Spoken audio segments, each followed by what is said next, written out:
சொல்றேன். அந்த குச்சி நடந்து வருது. நடந்து வந்துட்டு இருக்கும்போது பக்கத்துல என்ன இருக்கு? குயில் இருக்கு மரத்துல. பக்கத்துல என்ன இருக்கு?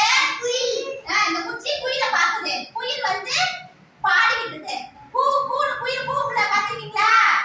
அப்ப அந்த குயில் கூப்பிட்டு இருக்கும்போது இதால பேச முடியல. அப்ப அந்த குச்சி வந்து குருவிய பார்த்து குயில பார்த்து என்ன சொல்லுது? கீழ அருமை அருமையா பாடுதுன்னு சொல்லி அருமை எழுதி வைக்குது. இந்த குச்சி என்ன செய்யுது? பேச முடியாது. பேச முடியாதனால குச்சியால அருமை யாரு? குயில் அருமையா பாடுதுன்னு சொல்லுது இந்த குச்சி.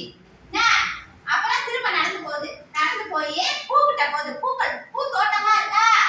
அந்த தோட்டத்துக்கு போகுது இந்த குச்சி. போய் அழகா இருக்கு. தோட்டம் எப்படி இருக்கும்?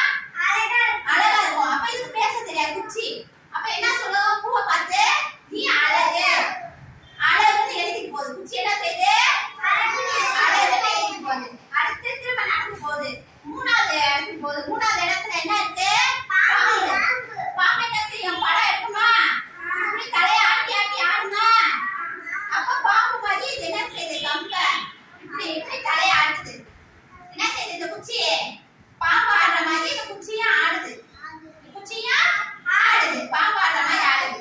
அப்புறம் திரும்ப போகுது குச்சி. அடுத்து என்ன இருக்கு? கிளி. 2 கிளி இருக்கு. 2 கிளி என்ன செய்யுது? பச்சை கிளி. பச்சை கிளி மரத்துல பேசிட்டு இருக்கு. 2 கிளி இருக்கா மரத்துல?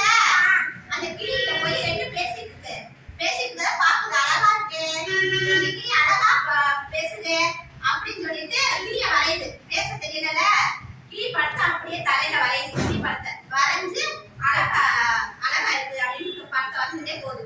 குச்சியால பேச தெரியலனாலும் கண்ணை பாக்குறத பூரா வரைஞ்சு தள்ளிட்டு சந்தோஷமா மகிழ்ச்சியா போயிட்டே இருக்கு. எங்க போகுது?